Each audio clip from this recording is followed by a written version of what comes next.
कहानी की शुरुआत में मध्य पूर्व की धूल भरी सड़क पर अमेरिकी आर्मी इंजीनियरिंग का एक काफिला रुका। सामने एक लड़ाकू दस्ते की गाड़ी बंद पड़ी थी। काफिले का लीडर, एक दाढ़ी वाला बड़ा सा जवान, गुस्से में औजारों का बक्सा उठाकर आगे बढ़ा। मुंह से गालियां निकल रही थीं कि इस बार किस बेवकूफ ने फौज की गाड़ी खराब की। उधर से उस लड़ाकू दस्ते का कमांडर भी आग बबूला होकर निकला। दोनों ने एक दूसरे को देखते ही हाथापाई शुरू कर दी, लेकिन अगले ही पल दोनों हंसने लगे। दरअसल यह दोनों सगे भाई थे। दोनों की बाह पर एक ही टैटू था, नेवर गिव अप, और दोनों का एक ही सपना था, एक साथ रेंजर बनना। छोटे भाई ने फिर रेंजर सिलेक्शन के लिए साथ चलने की बात छेड़ी। बड़े की उम्र ज्यादा थी, इसीलिए वह हिचकिचा रहा था, लेकिन छोटे के जोश के सामने वह टिक नहीं पाया और हाँ कर दी। गाड़ी ठीक करके बड़ा भाई अपनी गाड़ी की तरफ मुड़ा ही था कि अचानक तोप का गोला फटा और छोटे भाई की गाड़ी हवा में उड़ गई। बड़ा भाई दौड़ा, लेकिन एक और धमाका हुआ। कुछ देर बाद वो खून से लथपथ किसी चमत्कार से उठा, लेकिन उसके घुटने में छर्रा घुसा था।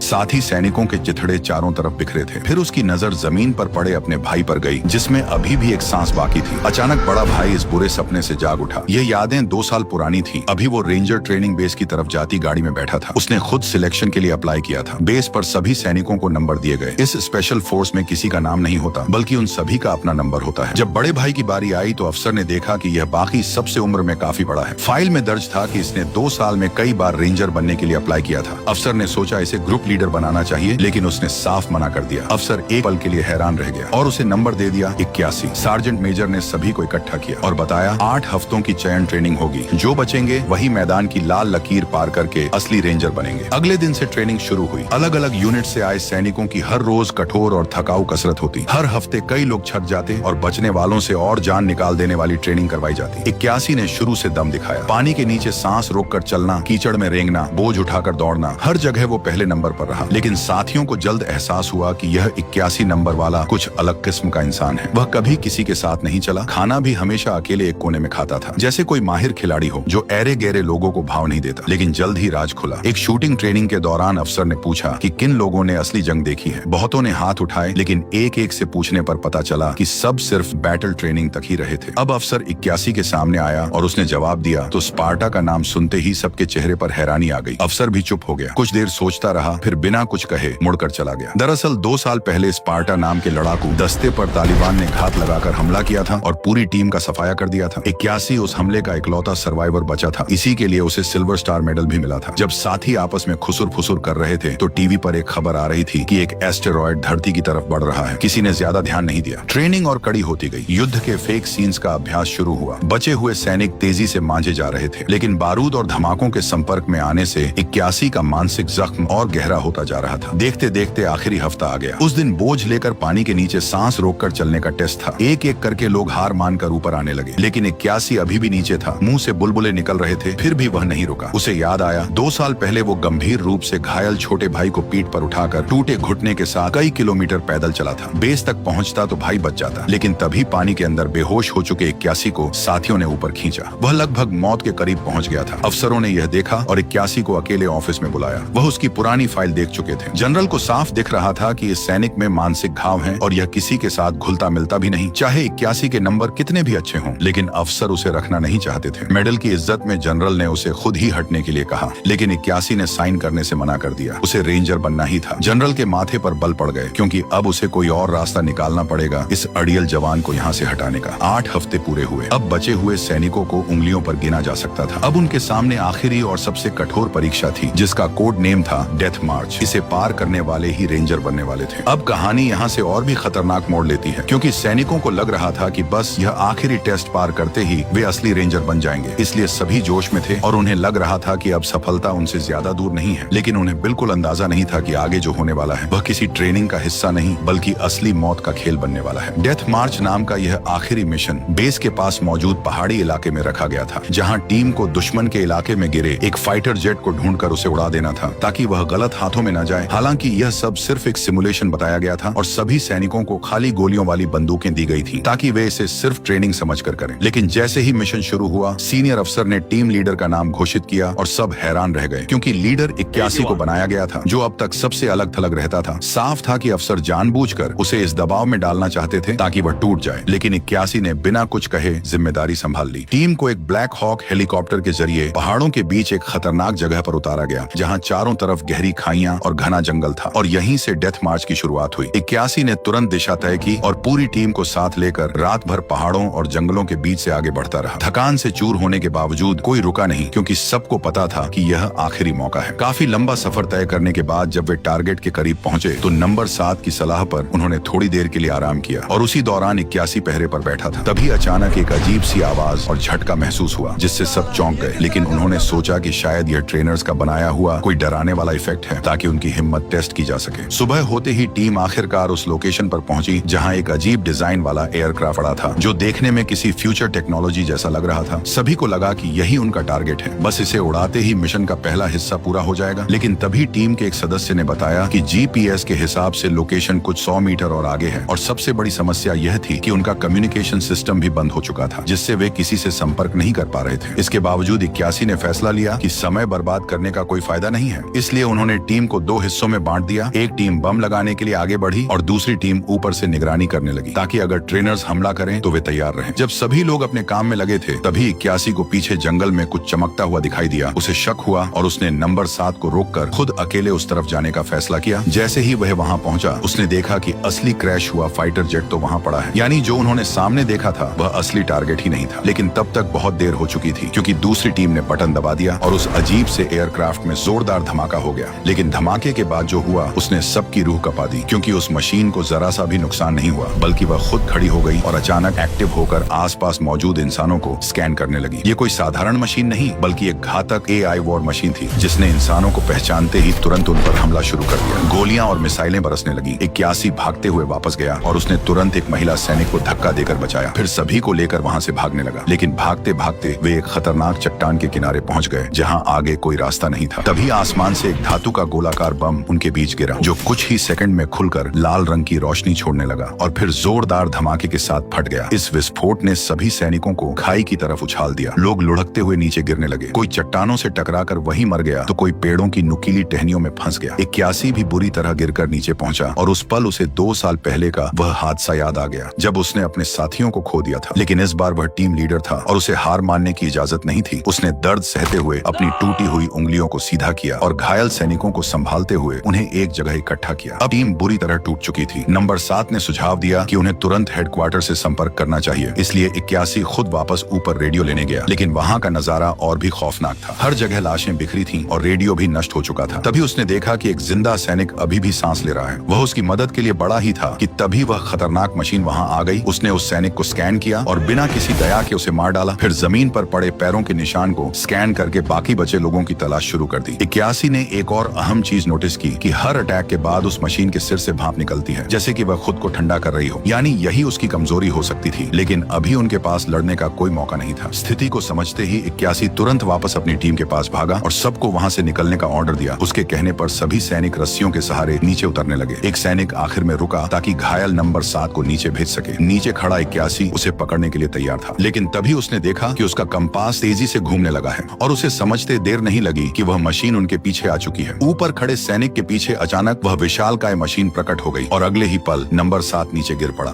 दर्द से उसके छींके निकल गई। सभी सैनिक तुरंत चट्टान की आड़ में छिप गए। मशीन धीरे धीरे चट्टान के किनारे पहुंची और एक बार फिर उसने अपने शिकार को ढूंढने के लिए स्कैनिंग वेव निकालनी शुरू की, जो धीरे धीरे पूरे एरिया को स्कैन कर रही थी। वह सभी अच्छे से छुपे हुए थे, लेकिन जैसे ही स्कैनिंग वेब नंबर 7 के घायल पैर पर पड़ी, मशीन को तुरंत पता चल गया। खतरे को भांपते ही 81 ने तुरंत सभी को भागने का ऑर्डर दिया। अगले ही पल उस मशीन ने बिना कोई समय गंवाए गोलाबारी शुरू कर दी और लगातार मिसाइलें दागकर पूरी टीम को खत्म करने की कोशिश करने लगी। हालात इतने भयानक हो गए कि सैनिक अपनी जान बचाने के लिए इधर उधर भागने लगे। जैसे तैसे वे उस जगह से निकलकर भागे और काफी दूर एक पहाड़ी के ऊपर पहुंचकर हांफते हुए रुक गए। अब सभी के दिमाग में एक ही सवाल घूम रहा था कि आखिर यह चीज क्या है। कुछ लोग अंदाजा लगाने लगे कि शायद यह किसी बड़े देश की सीक्रेट टेक्नोलॉजी हो सकती है, लेकिन किसी को असली सच्चाई का अंदाजा नहीं था। इसी बीच 81 ने फैसला लिया कि वे 8 किलोमीटर दूर मौजूद सबसे नजदीकी कैंप तक जाएंगे, जहां उन्हें मदद और मेडिकल सपोर्ट मिल सकता है। सभी ने मिलकर घायल 7 नंबर को उठाया और आगे बढ़ने लगे। लेकिन रास्ते में एक तेज बहती नदी आकर खड़ी हो गई, जिसने उनकी मुश्किलें और बढ़ा दी। नदी का बहाव इतना तेज था कि सीधे पार करना नामुमकिन लग रहा था। इसलिए 81 ने अपनी इंजीनियरिंग स्किल का इस्तेमाल करते हुए रस्सी के जरिए एक स्लाइडिंग सिस्टम बनाने का प्लान किया। उसने सभी को समझाया कि कैसे रस्सी बांधकर एक अस्थायी रास्ता बनाया जा सकता है। खुद 81 ने सबसे जोखिम भरा काम अपने ऊपर लिया और रस्सी लेकर ठंडे पानी में कूद गया ताकि दूसरी तरफ जाकर उसे बांध सके। वह पूरी ताकत से तैरने लगा लेकिन तेज बहाव उसे बार बार पीछे धकेल रहा था।